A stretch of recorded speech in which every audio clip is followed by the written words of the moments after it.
जय गुरुदेव। मन को वश में करने का तरीका।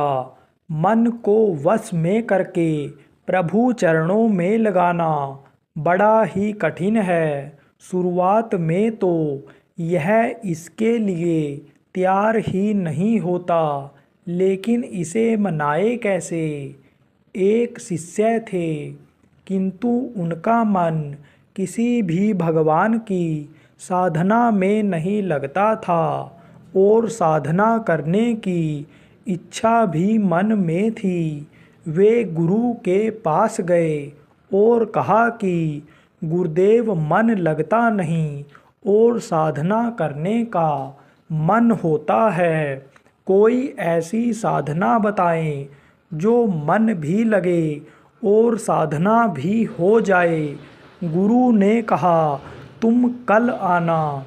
दूसरे दिन वह गुरु के पास पहुंचा तो गुरु ने कहा, सामने रास्ते में कुत्ते के छोटे बच्चे हैं, उसमें से 2 बच्चे उठा ले आओ और उनकी हफ्ता भर देखभाल करो। गुरु के इस अजीब आदेश को सुनकर वह भगत चकरा गया, लेकिन क्या करे, गुरु का आदेश जो था। उसने 2 पिल्लों को पकड़ कर लिया। वह 2 पिल्लों को पकड़ कर लाया, लेकिन जैसे ही छोड़ा वे भाग गए। उसने फिर से पकड़ा, फिर वे भाग गए। अब उसने उन्हें पकड़ लिया और दूध रोटी खिलाई। अब वे पिल्ले उसके पास रमने लगे। हफ्ता भर उन पिल्लों की ऐसी सेवा यत्नपूर्वक की कि वे अब उसका साथ छोड़ नहीं रहे।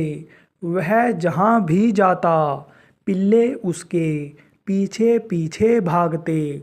यह देख गुरु ने दूसरा आदेश दिया कि इन पिल्लों को भगा दो। भगत के लाख प्रयास के बाद भी वह पिल्ले नहीं भागे। तब गुरु ने कहा, देखो बेटा, शुरुआत में यह बच्चे तुम्हारे पास रुकते नहीं थे, लेकिन जैसे ही तुमने उनके पास ज़्यादा समय बिताया, ये तुम्हारे बिना रहने को तैयार नहीं हैं। ठीक इसी प्रकार खुद जितना ज़्यादा वक्त भगवान के पास बैठोगे, मन धीरे धीरे भगवान की सुगंध आनंद से उनमें रमता जाएगा। हम अक्सर चलती फिरती पूजा करते हैं, तो भगवान में मन कैसे लगेगा। जितनी ज़्यादा देर ईश्वर के पास बैठोगे, उतना ही मन ईश्वर रस का मधुपान करेगा और एक दिन ऐसा आएगा कि उनके बिना आप रह नहीं सकोगे, रह नहीं पाओगे। शिष्य को अपने मन को वश में करने का मर्म समझ में आ गया और वह गुरु आज्ञा से भजन सुमिरन करने चल दिया। बिन गुरु ज्ञान कहाँ से पाऊँ। जय गुरुदेव।